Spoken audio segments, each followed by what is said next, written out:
My name's Adele Onyango and welcome to another episode of Legally Clueless. No, seriously, I have no clue what I'm doing, but I'm pretty sure I'm not the only one. Hey you, welcome to episode 96. Yes, 96 of Legally Clueless. I'm so excited that you are listening to this podcast. If you are new to the fam, please join us on our Insta page, which is at Legally Clueless Podcast. And if you're going to chit chat about the podcast on Twitter, use the hashtag Legally Clueless. Can I just say, this past week, we got so much love on Twitter, got so many new people joining the tribe. It's just so wonderful to see how this podcast has grown. So I'm so excited about the story you're going to hear on this episode because I genuinely just stumbled on this story. It was such a coincidence how I found it. So at a point last year, I was getting really bad migraines, and I think it was because of all the time I was spending in front of my laptop. There's a point when I didn't know how to take a break. So I decided to go for an eye test, and the place I went to is a store in a mall near my place called Roslyn Riviera, and I found this particular store. It really is an eye practice. Can I call it that? Well, yeah. I've called it that. So I found it online, like I'd done a Google search, and then the name of this particular practice stroke store really stood out to me. It's called the Urban Tortoise. So I was just like, looks so fun and funky and cool. So I went in for an eye test because I figured that I needed blue light blocking specs. So I go in, I already knew which specs and frames I was going to get, but then obviously you just do an eye test because I don't know these things. Maybe I need even more than that. So you did an eye test, and throughout the eye test, the optometrist, who actually is the owner of the store, we just started talking, and I was like, hey, so why did you choose this career path? How did you get into it? She explained to me so much about the eye. By the time I was leaving, I knew I wanted to record her story. So luckily I asked, and she was like, sure, no problem.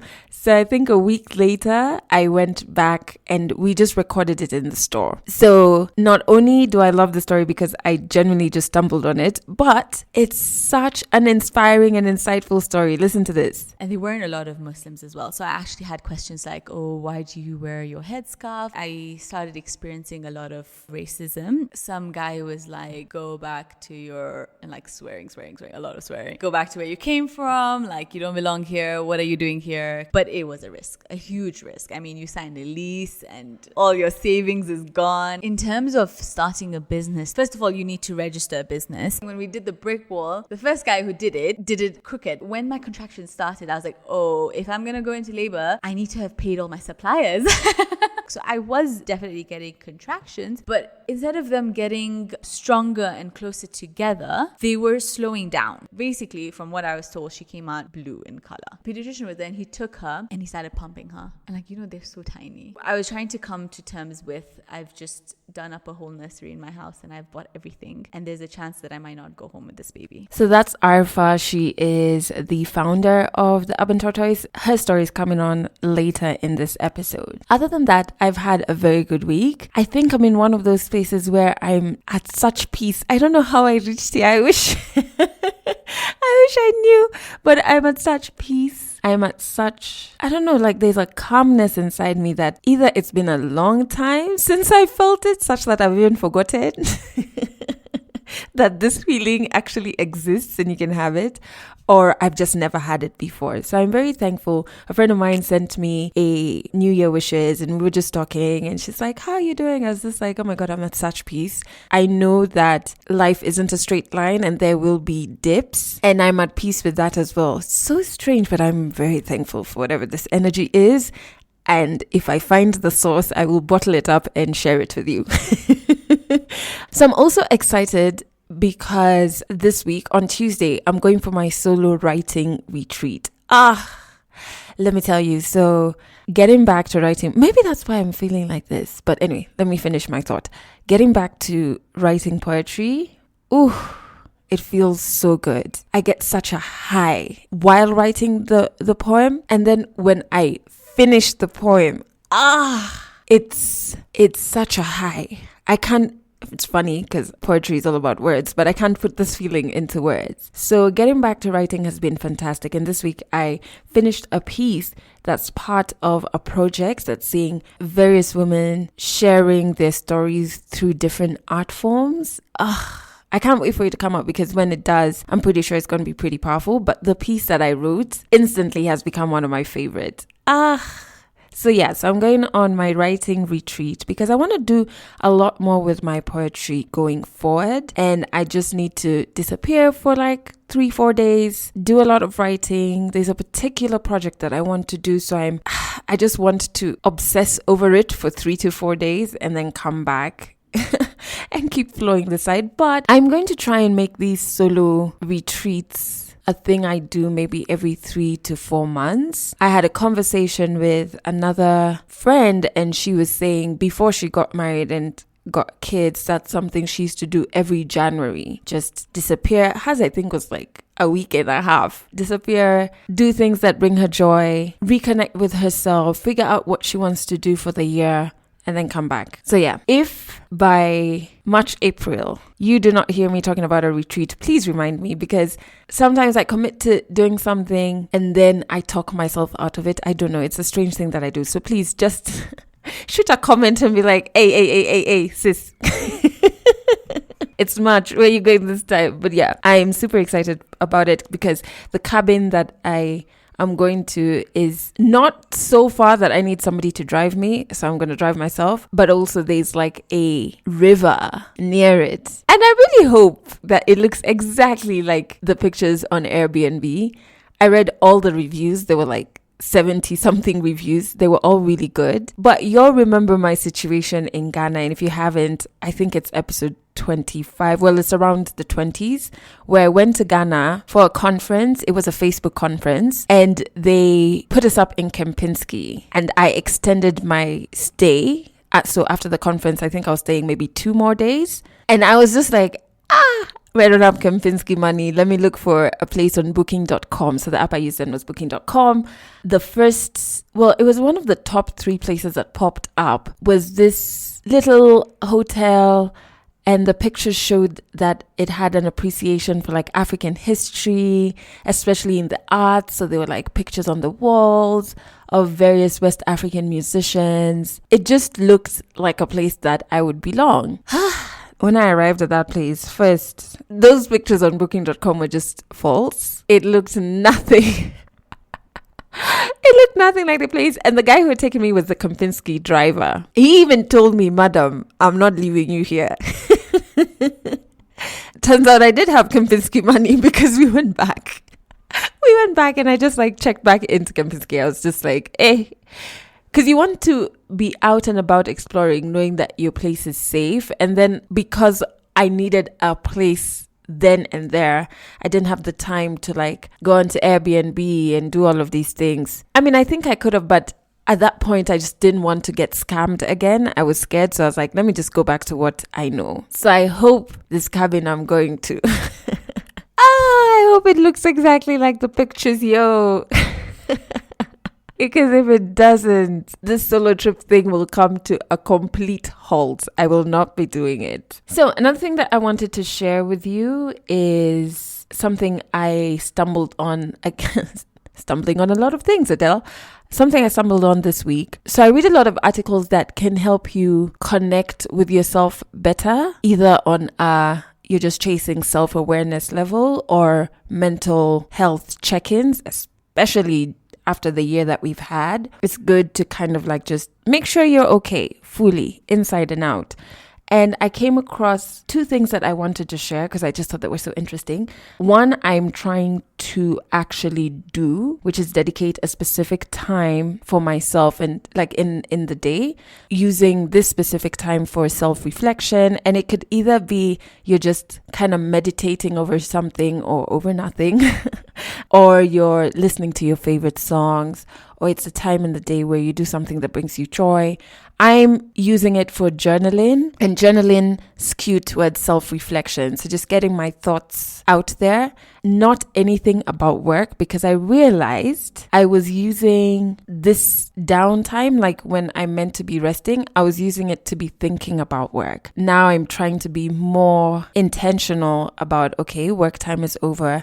Let's reflect on you, yourself. How are you doing? What are you feeling in this moment? And so while I was reading this article, the second thing I wanted to share, which was a question. So they had a couple of mental wellness check-in questions. One that stood out to me, which was so wild in a good way, is, am I fighting life or am I inviting life? Like, just think about that for a second. So I don't know how you would interpret that, but for me, how I took it is the control freak in me tries to control everything, even stuff that is beyond my control, stuff that life is in control of. I will worry and obsess about stuff that I can't really change. So I looked at it as that thing that I do is actually fighting life, and it's not inviting life. Like, I'm fighting fighting the flow that life is going, like, you understand?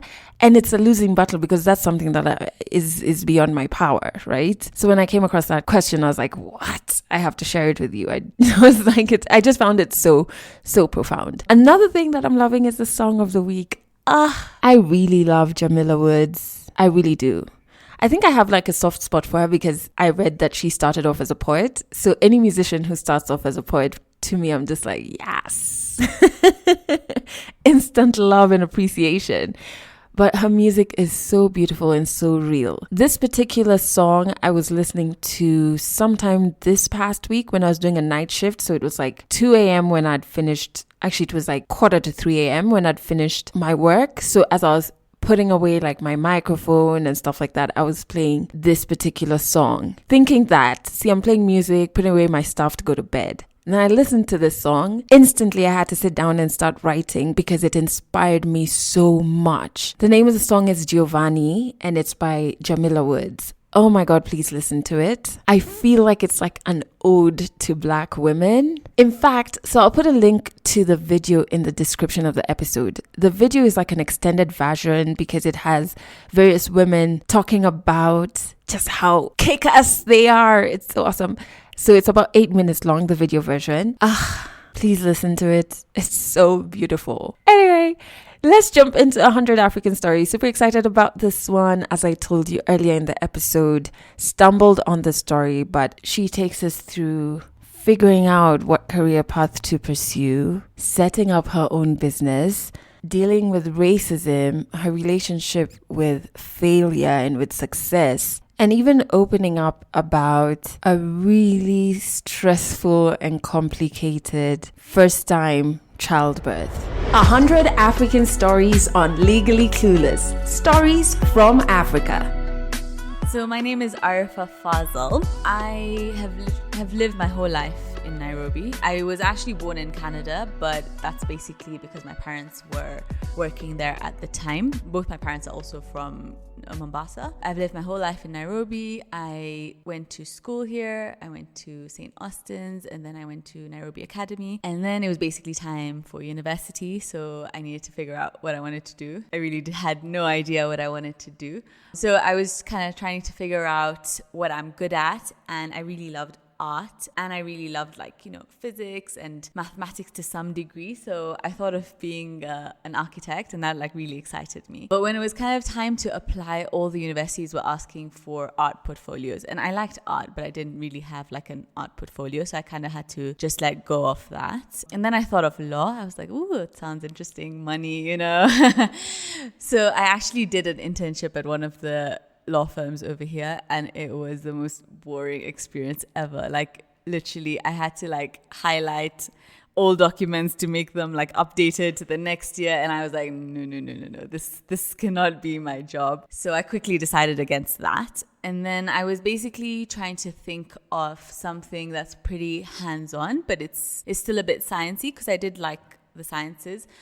And I kind of thought of optometry, but I feel like that's because my dad was kind of telling me it's a good career, But I thought it's too like cliche. Like there was a lot of people in my community doing it, and especially a lot of girls, because it's the kind of thing, oh, you can stop and start whenever you want, you know, if you want to stop and have a family. And I was like, you know, I'm not really thinking about that. I just want to do something fun. But I actually then thought of it practically, and it did combine all the things that I loved. So I thought I'd go for it, but I wasn't like super excited about it. Like it was kind of something I was just doing. Optometry combined physics, a lot of biology, which was like, you know, all like the health side of things as well, like the health of the eye. And then I guess to some degree, which is not optometry itself, but dispensing glasses combines then fashion, which I was also a little bit interested in. So I thought, like, thinking of it as a career and what you actually do at an optician's, I thought that it would be something that I would enjoy. I actually also did a short internship at an optometrist, and I found, okay, this is actually more interesting than I thought. So I went with it. I decided to apply to different universities. Two of my top options were Aston, that's in Birmingham in the UK, and Cardiff. Now my brother was already studying at Aston in Birmingham. So obviously I decided to go to Cardiff because why would I want to be in the same place? No, I kind of just wanted to throw myself in the deep end a little bit. We have like a huge community in Aston, a lot of family, a lot of my parents' friends. So I just kind of wanted to find myself in a way, you know, just like be in a place where I really need to figure out who I am. And Cardiff was actually really great for that. There weren't a lot of people. There was hardly anyone from my community in Cardiff. There were a lot of Kenyans, which is good. And there weren't a lot of Muslims as well. So I actually had questions like, oh, why do you wear your headscarf? Which was really good for me as well, because it took me back to my basics. Like, why am I doing this? You know, I remember, first of all, I went a bit late, like 2 or 3 days late, which is really bad because everyone's already made their groups and they actually don't want anyone else in their group anymore. And I was just like, oh my God, this is great. So I had to work a bit hard to kind of get into a group that I thought would be good. But in terms of culture shock, like I remember like the first week, the first year, really, everyone's just chilling. So like a lot of people would go out like clubbing, and because I don't drink, it wasn't really my scene. So that was also another part that I had to now figure out, how do I socialize while not doing things that I don't want to do. But I remember seeing like peak winter, like it's freezing. And I remember seeing like girls in like the shortest clothes ever, walking with guys who are wearing like 3 jackets, like seriously. And I was just like, who exactly are you doing this for? Like, you know, you can see they're literally shivering. I'm just like, it would not kill you to just put a jacket on, really. So I couldn't get my head around that. I just did not understand. But there were a lot of really great things in Cardiff as well. Like a lot of the people were really, really friendly. And I guess the way optometry works is it's 3 years in university. So I was in Cardiff for 3 years, which was pretty good. I wasn't really struggling with my grades in any way. Like it was pretty nice. I mean, the 3rd year was a bit hard, but you expect that. And then with optometry, you have like a 4th year, which is called pre-registration. And it's basically it's basically a year where you do exams and you work at the same time.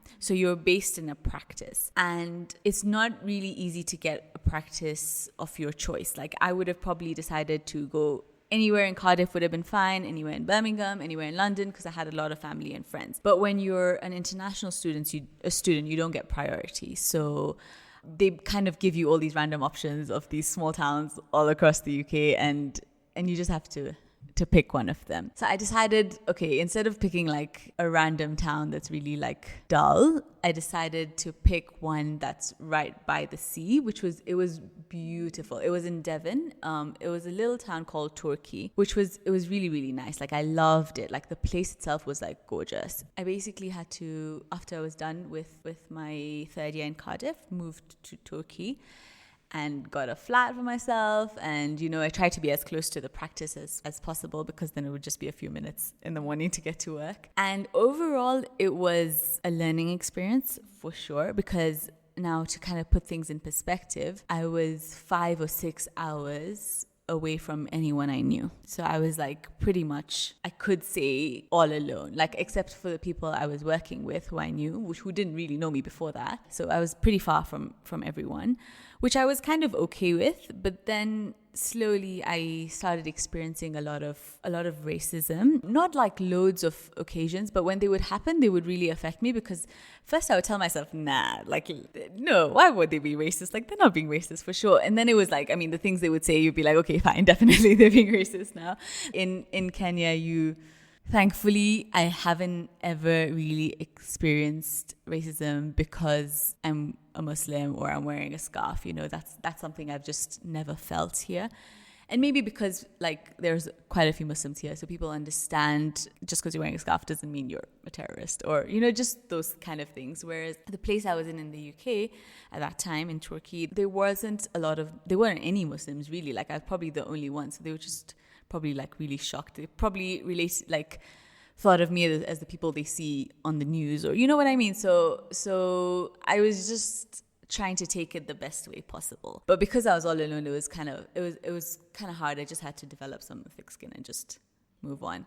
But at the same time, like, you know, like any situation you're put in, God puts you in because he thinks you can handle it. So at the same time, the work scenario was just so lovely. I made such nice friends and they were so good to me. So, I mean, it could have been the other way. It could have been my work situation was hostile and that would have been like the worst. The two situations that I can vividly remember. One was I was literally just going down for a stroll by the sea, and I was just walking by the sea, literally just doing my own thing. I think I was even like FaceTiming with someone, and some guy was like, go back to your, and like swearing, a lot of swearing, like go back to where you came from, like you don't belong here, what are you doing here, kind of thing, which is kind of scary because you feel like, are they gonna come and like do something to me, and like do I just ignore them, what do I do?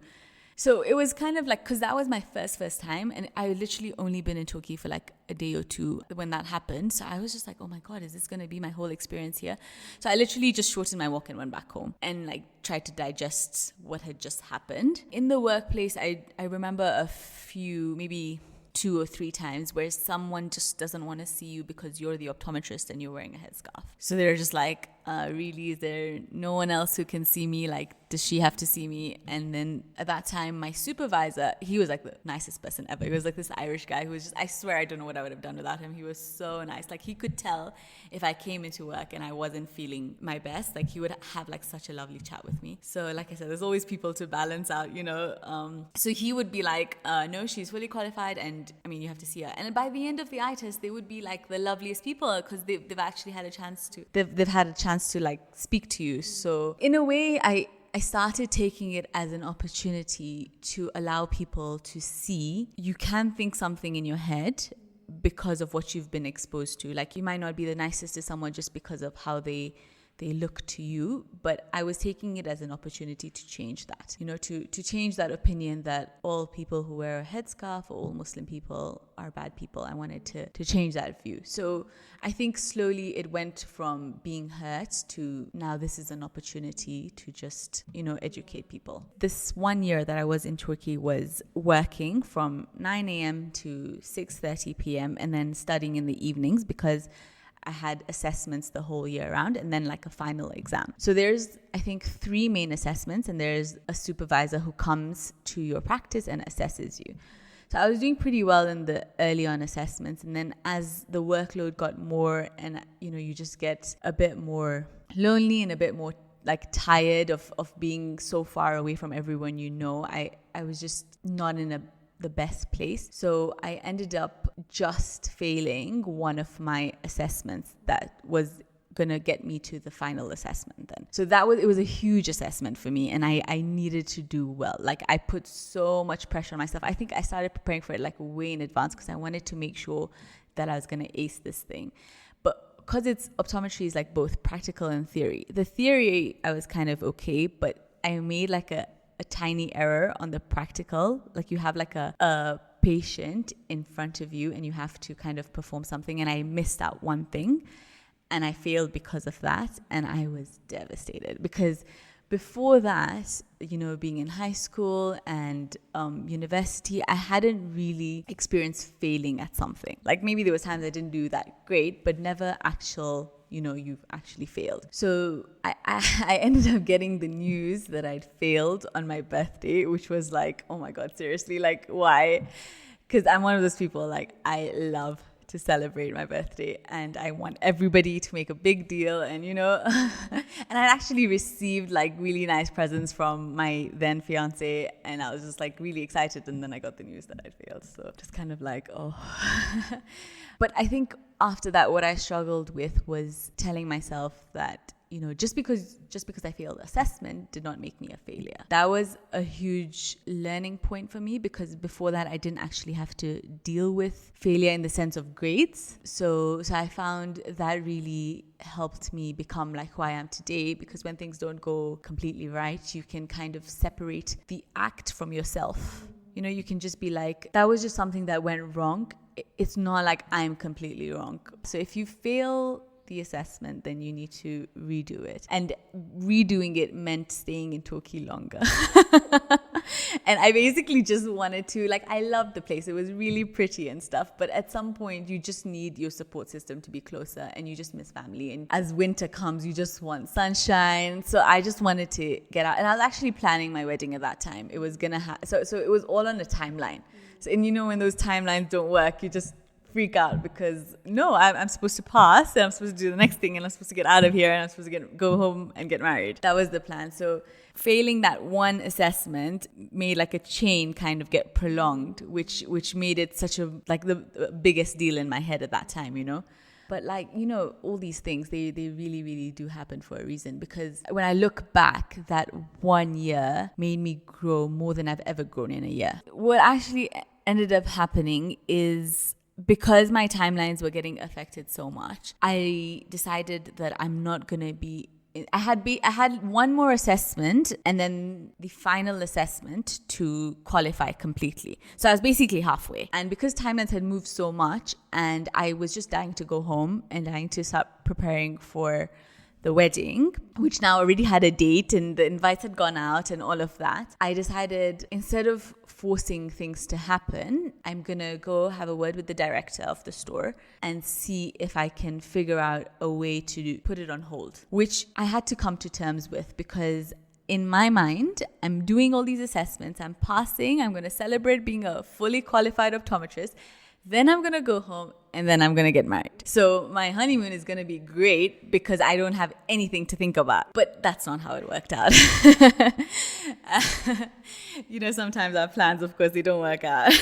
So what actually happened was, I decided that I need to be okay with getting married and not being a fully qualified optometrist at the time. So what I ended up doing was having a chat with the director, who was actually really understanding. They knew where I was in life and what was happening, and all my family was back home and all of that. So they were really understanding and said, you know what, it's fine. Take a break, go home, figure out your stuff. When you're ready, I basically had one assessment to do in store, and then the other one just happens. You don't have to be at the store anymore. It's just like a day assessment at any of the centers around the UK. So for that, I didn't have to physically be in Turkey. So I just had one more assessment to be in Turkey, and then I could leave. So the plan was, go home, get married, and then when you're back and you're ready, you can do the last assessment, and then you can, do the final thing before you qualify. And that's basically what happened. Because when I came back, I was in a better headspace. I'd taken a break, I'd seen my family, I'd gotten married, and I had to really, really train myself when I got home to just not think about it anymore. Because, you getting to your career and qualifying is such a huge part of your life. For me, it defined success at that point. So I had to really try to actively not think about it and be okay with where I was. Because I was then thinking about how much I'd failed all that time. You know what I mean? So I had to be okay with the fact, look, you're going to do this, and then you're going to go back and you're going to have time to study, and it's all going to be fine. The world is not ending. That I had to tell myself that, because I really wanted to enjoy my wedding. I mean, that doesn't happen often, hopefully. So I really wanted to make sure I had a good time and I wasn't thinking about it, which thankfully I was able to do. The plan was to live in the UK. The plan was to qualify, move to London, because my husband was working in London, stay there. People think if you can be in the UK and get a job there, why would you come back home? They feel like there's more opportunity there. So in my mind, that's how I was thinking at that point in my life. I always knew that I love being in Kenya, but I didn't know how far my career can progress in Kenya. So as far as my thinking was at that time, I was gonna just be in the UK. So basically what ended up happening was we got married. It's always about me. So we got married, went on a honeymoon, which was really nice. It was Msambweni, which is so nice. It was really nice. And then we went back to London. I had to leave now my newly We were newly married. I had to leave him for a couple of weeks to go to Turkey to be there, work there, finish my assessment. Thankfully, I passed this time, and then went back to London to do my final assessment. And then I remember jumping on the bed when I kept, you know how you keep refreshing the page to figure out if the results have been posted. So when I found out that I had passed, I was checking from 4 a.m. But they told us the results are going to come up at like 9 a.m. But they were up by 7 a.m. So maybe it wasn't so bad that I was checking it often. So at 7 a.m. I'm like squeaking and so excited and jumping on the bed. And I was like, oh my God, I finally qualified. So finally qualified. I managed to get a job in London then. So my husband was working, I was working. The plan was to be in London. Literally only like 3 or 4 months of us being in London, settled and working. He comes from work one day and he's like, oh, you know, by the way, I got a job offer in Nairobi. And I was like, oh, cool. I was like, isn't that weird? Like, why would you get a job offer if you didn't apply? And then he's like, no, I applied, but I just applied like that, you know?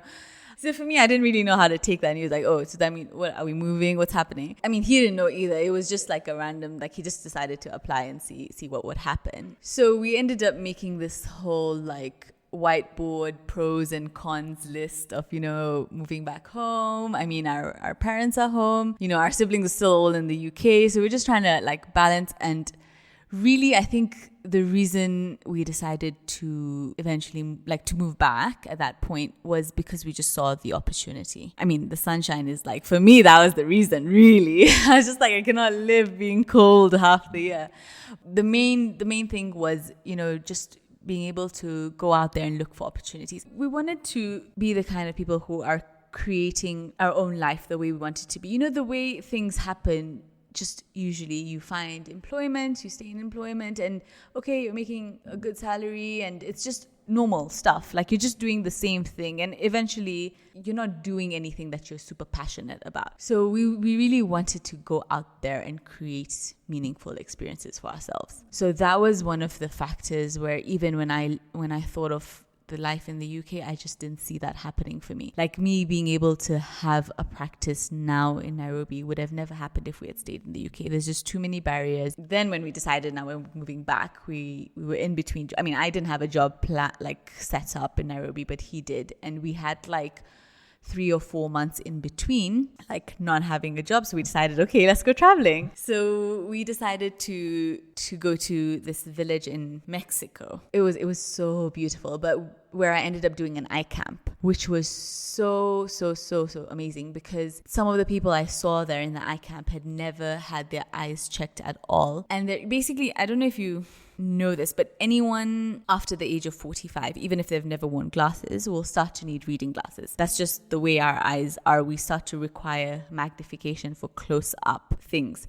So there's this lady, and that's at 45, right? There's this lady who I saw who was 70 years old, who just did not know why she could not see close up. So we'd taken glasses and everything to give to people over there. And when I checked her eyes and realized it's just a reading issue, gave her the reading glasses, she put them on and she actually started sobbing. I was trying to speak Spanish, but I wasn't doing a great job. So there was a translator. So he was like, she's sobbing because she's saying that she didn't realize how aged her fingers have become, because she couldn't see her fingers like clearly. And I was just like, oh my goodness. And then I think, you know, these things, these moments that happen, they just make you feel like what you're doing is actually helping somebody. And I think that just gives you all the satisfaction to keep going, you know. And then we went back to London, packed up everything, and came to Nairobi. So we moved back to Nairobi like a week before my husband needed to start his job. And we were at my parents' place because we hadn't found a place yet. And so it kind of felt like I was on holiday, because that's how when, like, you know, we would come back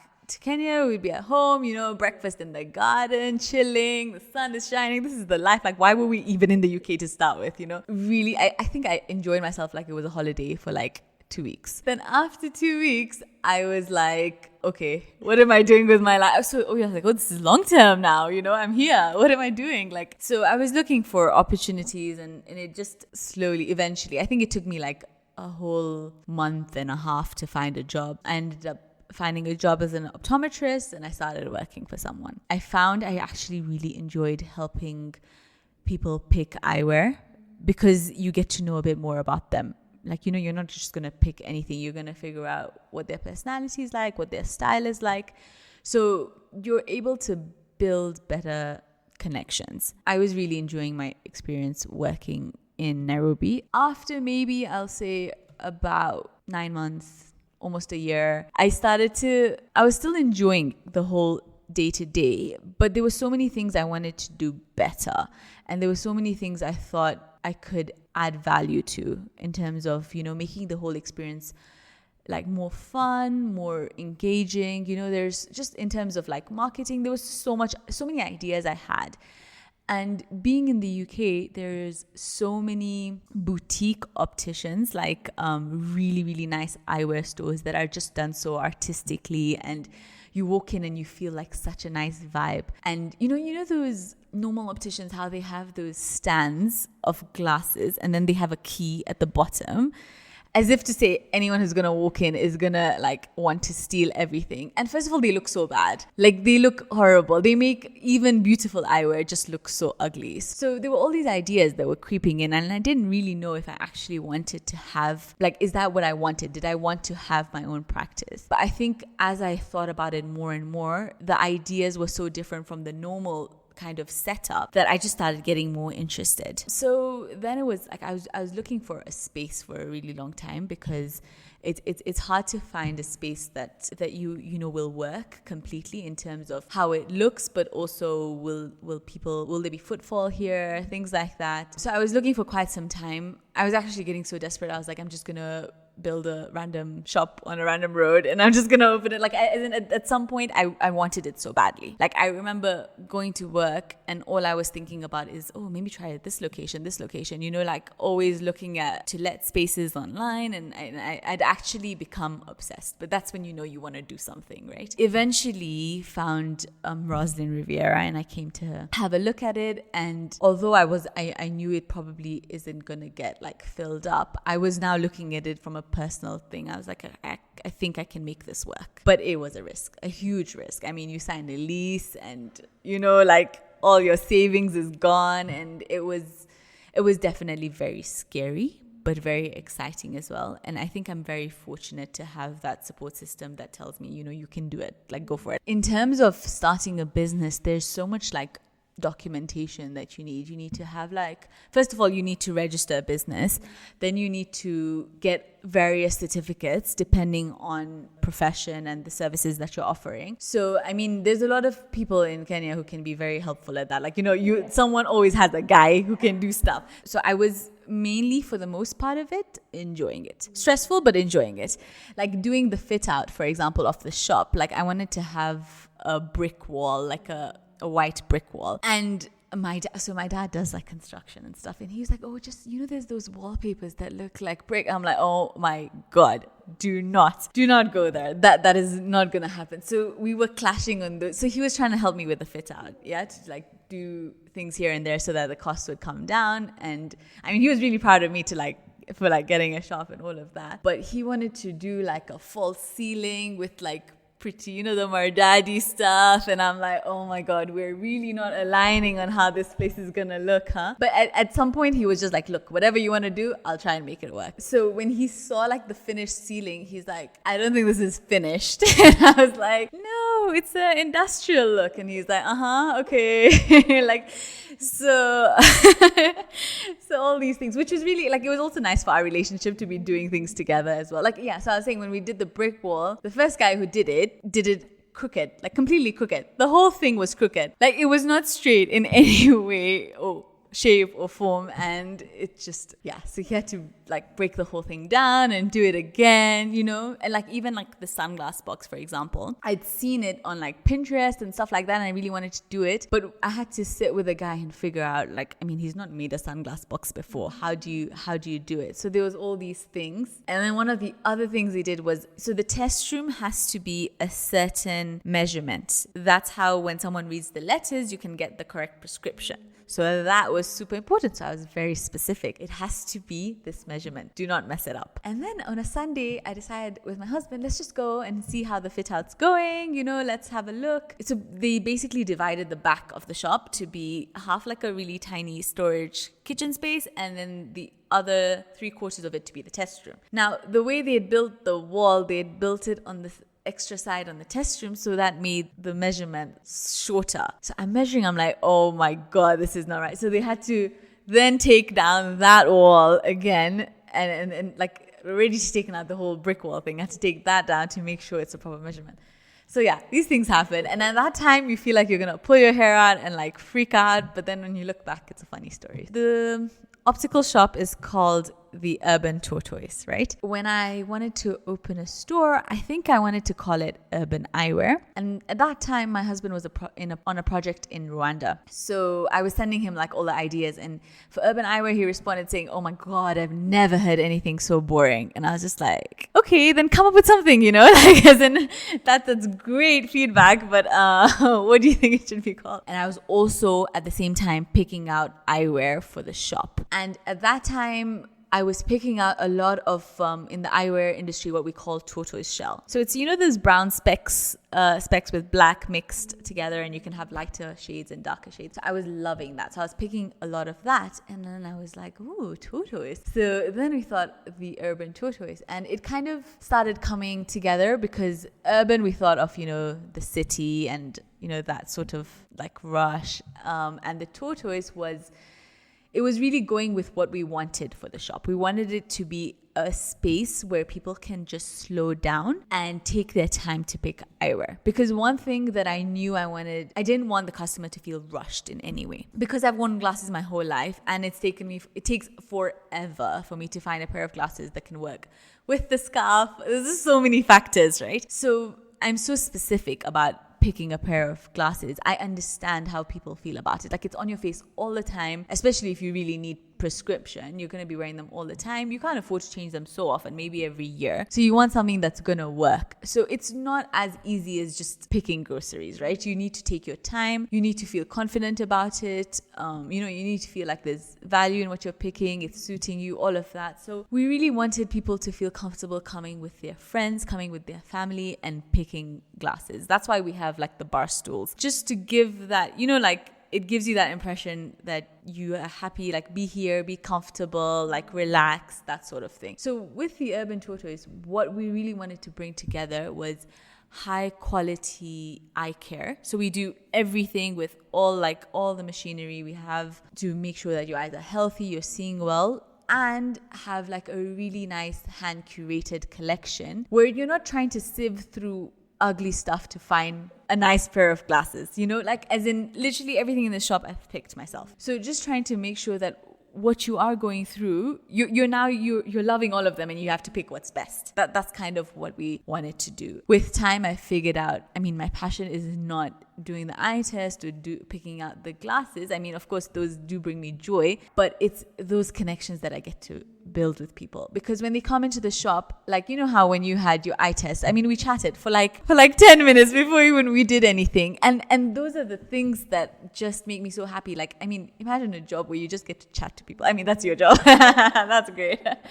But you know what I'm saying? As in just having that is just so, so, so phenomenal. And I feel like it allows me to really genuinely connect with people. Okay, so the shop started in August 2017. And when it started, it was literally just me and one other person to help me. So like a shop assistant, an optical assistant, that sort of thing.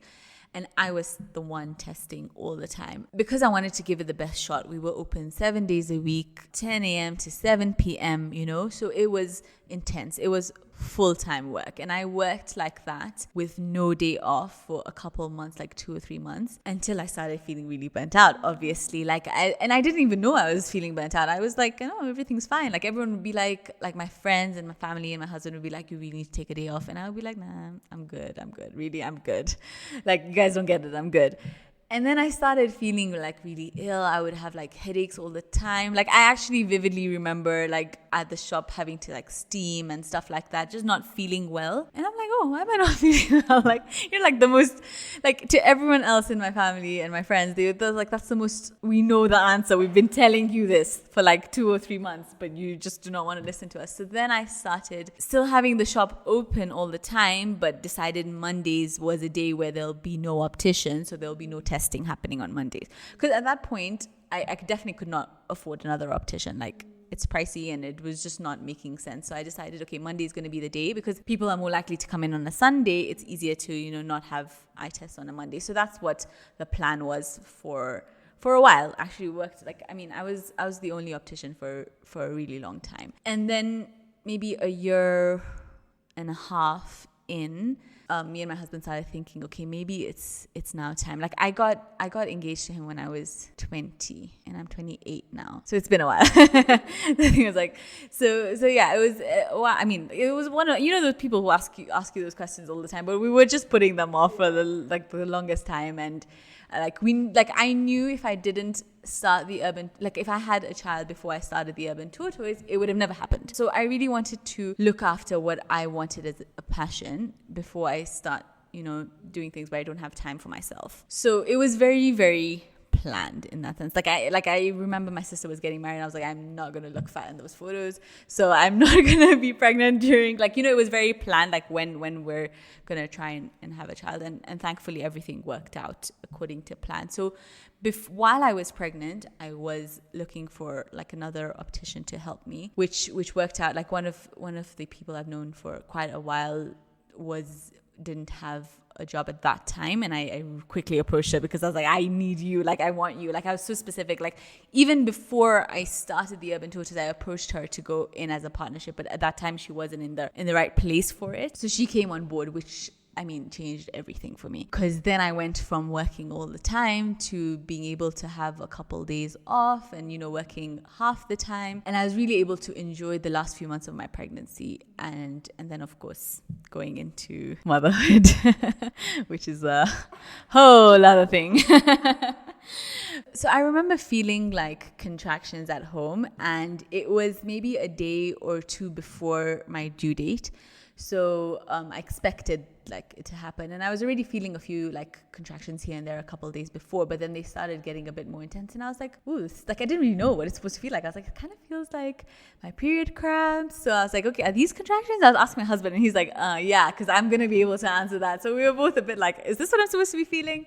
So I actually remember when my contractions started, I was like, oh, if I'm going to go into labor, I need to have paid all my suppliers. I was not thinking about the shop.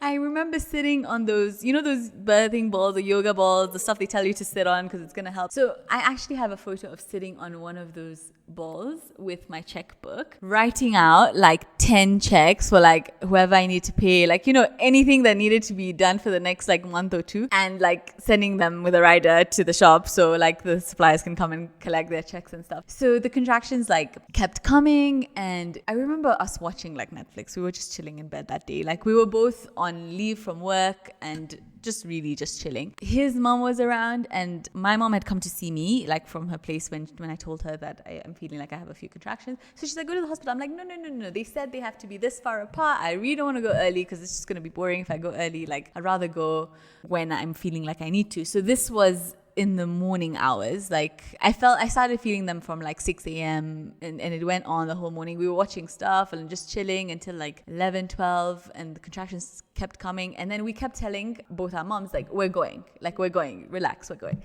And they were like, you guys, the baby is going to come at home. And I was like, no, I'm not feeling those, you know how you time them, and I'm not feeling them that's close and stuff. So it's going to be fine. And they kept literally every hour calling and telling us, and I think we ended up going to the hospital. I don't know what we went to the hospital. We ended up going to the hospital at 4 or something, and then we were stuck in traffic because we decided to go out at traffic time and rush hour.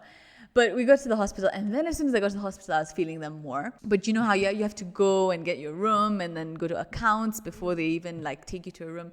So by the time we got to a room and stuff, it was 6 or something. The nurse checked, and she's like, you're dilated, but there's still time. So relax, have dinner, all of that. So we just got comfy. We were chilling. We're like, oh, food, and it was acting like we were in a hotel.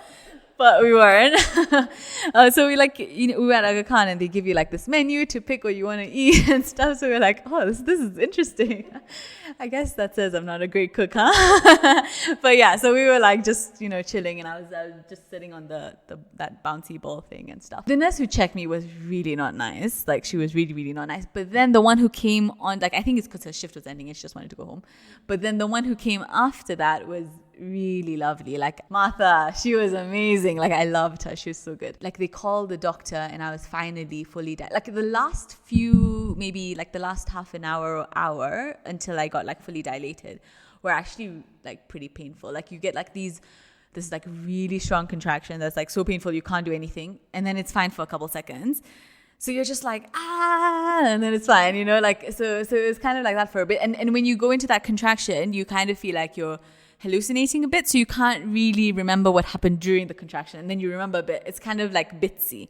So towards the end, it was getting to like midnight, around 1-2 a.m. we started getting more and more and more, and then like my parents were already there. So my parents were there and his mum was there. They finally called the doctor, I think around 3ish. Just to kind of give you a backstory, everything throughout my pregnancy was thankfully fine. Like, everything was going fine. There were no major issues. I wasn't that uncomfortable. Like, I was pretty okay. I guess everything kind of turned around a bit during labor. So as like now the proper like the pushing side of labor started, the way it's supposed to happen is you get contractions and they get stronger and closer together, and the contractions is what helps the baby come out, because you push during a contraction and then the baby starts to come out. So that's the way it's supposed to work. So I was definitely getting contractions, but instead of them getting stronger and closer together, they were slowing down, like space-wise. And my doctor told me it's called, way after, he told me it's called a hypertonic uterus. There's no way to tell that you have a hypertonic uterus until it's time, which is great, right?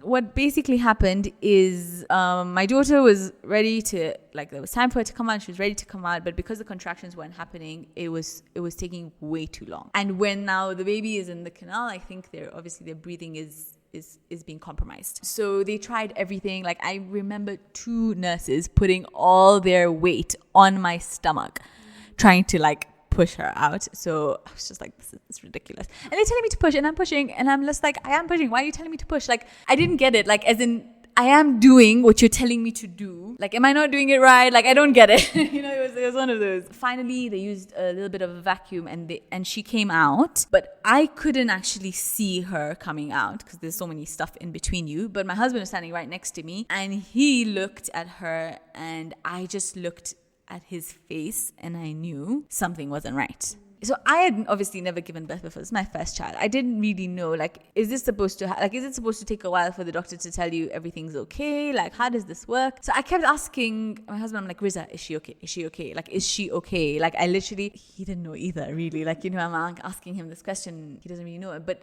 basically, from what I was told, she came out blue in color. So she was not breathing when she came out. Like, how you expect, according to movies, you expect the baby to cry, but she didn't cry. So then this scene is the scene I don't think I will ever forget. But they took her. So now the pediatrician was there, who was really good.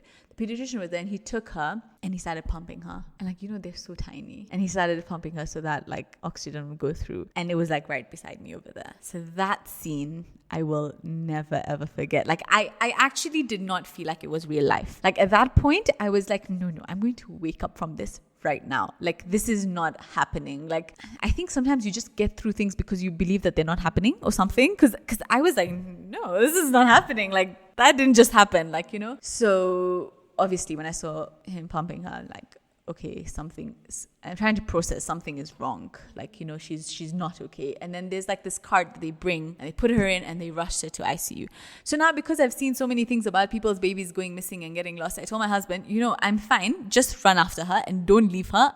Do not leave her. Like, I was just like, just be with her. So he rushed with them to ICU. And I think that was really hard for him as well, because they put so many wires and so much like oxygen and medication and like, everything. When you're not breathing, nothing's working, right? So I didn't know how she was doing. And then I guess the way it was at Aga Khan is in the waiting area. So my parents and my husband's mom was sitting on a bench over there, and this baby, who obviously is like is your grandchild, is just being rushed across to ICU. So for them, it was also pretty hard. So then the doctor like stitches me up and he goes home. Then the nurse is like, I need to take you to your room. And I'm like, okay, but I started to get into like a lot of pain. And I think the nurse was just a bit like, you've just given birth. Like, how you're not in pain? Like, you can't be in pain. Like, as in you've gone through the hard part. You should be fine. So she was like, oh, it must just be the stitches, like healing. They'll be fine. Like, as in, because it just happened. You'll be fine. So she's telling me, sit on the wheelchair so I can take you to your room. I'm like, I was actually now getting to a point of pain that was so painful. I didn't know what was happening. So when she's telling me to sit on the wheelchair, like it was so painful. I was not able to even fathom how I would sit on a wheelchair. Like, I knew I couldn't do that. So I told her, look, if you really need to get me to the room, the only way it can happen is if I walk. She's like, you're really joking right now. She's like, do you know how much blood you've lost? You cannot walk. So I was like, I can't sit on the wheelchair. She's like, I'll get in trouble if I let you walk because something might happen to you. So I was like, don't worry, you support me one side, someone else will support me. Let's just get to the room. Basically, I ended up then in my room and I was in just so much pain. I called the nurse, this Martha, who was with me from the start. I told her, listen, I am in so much pain. You know my pain threshold because you've been with me through the whole night. Do you think I would be complaining this much if it was bearable? She's like, no. So she then had a look at me and basically something looked completely off. There was like a lot of bleeding happening from a different side to where the stitches were. So something was wrong for sure. So she called the head nurse who had a look and was just like perplexed. Like she just knew it was not good. She didn't know what it was. She called the doctor. She's like, I don't know what's up, but I think you need to come back. Now the guy has just gone home. So I think he was trying to come back, but he was also stuck in traffic because it was now morning time. Like people are going to work at that time. It was like, I think it must have been like 7. So he's just telling her, book a theater and take her straight to theater just for, we don't know what it is. And make her husband sign, basically, because we don't know what it is. Like my husband just comes back to the room from the ICU and then he's there and they're like, we need to take her to theater now. What? So he came with me and they rushed me all the way. I think it was across like another building. So they rushed me and like, you're just in the, like, you don't really know what's happening. You're in a lift and like you're in a stretcher and you're just like looking around and not really sure what's happening. I'm just like, I don't care. Like, do they need to put me on full anesthesia? I want full anesthesia. I want to knock out. Like, I am in so much pain. Really, I don't actually care with what you do with me at this point. Just get me out of this pain. So they were discussing like, with the anesthetist, whether it should be local anesthesia or full anesthesia. I'm like, full. Just knock me out. Like, as in, but then I think there's something about if you eat something, then there's a risk. And after I gave birth, someone gave me like a small date because I needed like energy. So they were just debating whether they should do it or not. But thankfully, they do full anesthesia. So when my husband's talking to the anesthetist and they're like, full anesthesia, I'm like, and I'm looking at his face and he doesn't look happy. So in my mind, I'm like, what's up? It's fine. Like, it's going to be okay. Like, I think I was just so happy that I'm getting out of this pain that I couldn't even understand what he was going through, But anyways, I went to theater and it was some sort of blood clot, but outside the body, which is not a very common thing. And it was on the opposite side of the stitches, which is also weird. But anyways, my doctor was good. He hadn't seen it. He hadn't seen anything like that in 10 years, as in it was like strange to him as well. But he managed to sort it out. And then I finally came out of theater. And I was on the verge of needing like external blood because I'd lost so much iron. But thankfully they could pump me with so much iron that I was okay. So I basically didn't see my daughter for about at least a day. So she was in ICU and then my husband was there and people could go see her, but like just like really, really, really close family. So with my daughter, it was one of those that the doctors didn't know how it would go. So they would just tell you to take it a day at a time, not any expectations. So in our mind, me and my husband we're hoping for the best, but we were also trying to understand that whatever happens is because of the way God wants things to happen. So I was trying to come to terms with, I've just done up a whole nursery in my house and I've bought everything and there's a chance that I might not go home with this baby. It was the kind where every single day we would get, like, so she was in the hospital for 11 days total. Every single day we would get a tiny bit of good news. In just terms of percentage, like her percentage of heart medication was 5% and now it's 2.5%. That kind of thing. In my mind, I can hear, but when I just got home, I could hear the hospital machines. Because in the ICU, there's like if anything drops, the machines start beeping. And I used to get really freaked out by the beeping. I'm like, why the nurse is not doing anything? No. But I guess they know the machines, and I was just like, they're not caring for her. But it wasn't really like that. It was just like the machines are there to alert you, but if it goes on for a certain amount, then it's like something you need to be worried about. So there were all these things like I'd never experienced before, like having a baby in ICU, and now I can relate to when moms have their babies there, you know, like how like it's like learning to breastfeed with your baby full of wires is like a whole other thing. You know, it's already hard to breastfeed first of all, and then learning to do it when she's in that state was all a learning curve. But I'm really thankful for the experience, because now I don't take her for granted at all. Like I know, so, you know, sometimes kids can drive you crazy. Like she's almost 2 and she's just crazy. Like there's no danger. Like, what do you mean? I can jump from these stairs. I can jump from the bed. Like, I'll be fine. No, you'll not be fine. So, you know, there's these moments that sometimes you get tired, because I mean, they're so energetic. You just feel like, where did all my energy go? But I stop and I think there's a very high chance she would not be here today. And that just puts everything back into perspective. And even sometimes when like work gets a bit crazy and you feel like, no, I have to reply this email right now for work, and I need to do this, I need to do this. And then you stop and think, no, I don't need to do this. I need to be with her right now. Prioritizing, and I think sometimes I ask myself the question, at the end of your life, what will matter? Like, what will you regret? Will you regret not working more? I don't think so. You will regret not having spent that quality time with the people you love. Catch more African stories in the next episode of Legally Clueless. I really loved that story. I loved how I stumbled on it. I loved how, you know, your life journey, on the outside looking in, people will label you under one of those stories. Does that make sense? So like for me, on the outside looking in, people will be like, oh, she was a radio presenter, now she's a podcaster, and then leave out so much of my story, you know what I mean? So on the outside looking in, you might look at Arfa or even the shop, the Urban Tortoise, and not know that there's such a huge story behind it. You know what I mean? So I really loved discovering that in this story, and I hope you found something that you related with in the story. So I'm back to recording audience stories. I had taken a break Christmas week and New Year's week. So this coming week, I start again. So if you would love to share your story on this podcast, just record a 1-minute story demo telling me a bit about the story you want to share, and then send that to the Legally Clueless hotline, which is in the description of this episode. But let me give it to you as well. Still haven't memorized it. So here I am trying to pull it up on my phone. +254 768 628 790. So send your story demo via WhatsApp to that hotline number. In case you hear a story and you relate with it and you want to share that you relate with it, because this space is for you and me, you can record an audio note about that and send that to the hotline as well. Hi Adele, just listened to Nadia's story and wow, I don't know. I'm carrying so much home, you know. Her story reminded me of what happened to me in 2019. I was leaving Mombasa for a wedding. And so when I was coming back in the bus, I get a call from my mother, and, you know, she tells me, Oliver, I'll be flying to Nairobi tomorrow because apparently the doctors in this area, the doctors in Bungoma, had diagnosed her with a brain tumor. Adele, I have never cried like that in a bus. And somehow I find it weird, you know, when you cry and people are looking at you and people can't just relate to what is happening to you.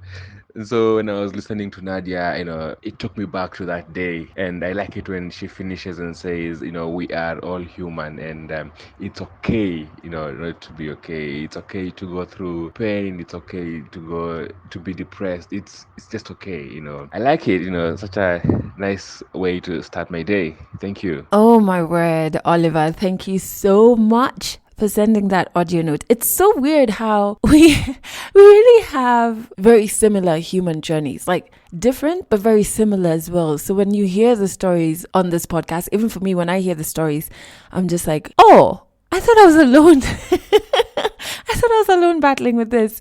So It's always so magical to get audio notes of you identifying and relating with some of the stories that you hear on the podcast. So I'm very thankful when you send those through. If you are new to this podcast, remember, new episodes go out every single Monday without a fail. We are also counting down to the 100th episode. So hopefully either in the next episode or by episode 98, I will tell you how we'll be ushering in the 100th episode. That's the thing that's giving me stress currently. So send me all the good vibes and just cross your fingers for me, light a candle for me, burn some frankincense for me, that the plans that I have for that 100th episode actually come to be. And then finally, remember that this podcast plays on Trace Radio. If you're in Kenya, just go to traceradio.co.ke. I've put that link in the description of this episode, and you can be able to stream Trace. Legally Clueless is on there every Monday, Wednesday, and Friday at 9 a.m. and at 8 p.m. For those of you who are not in Kenya, you can find the podcast on Trace Play as well. So that's pretty dope. That's it for this episode of Legally Clueless. You can share this podcast with your friends. You can keep it for yourself. I'm not judging. Just make sure you're here next week for the next episode.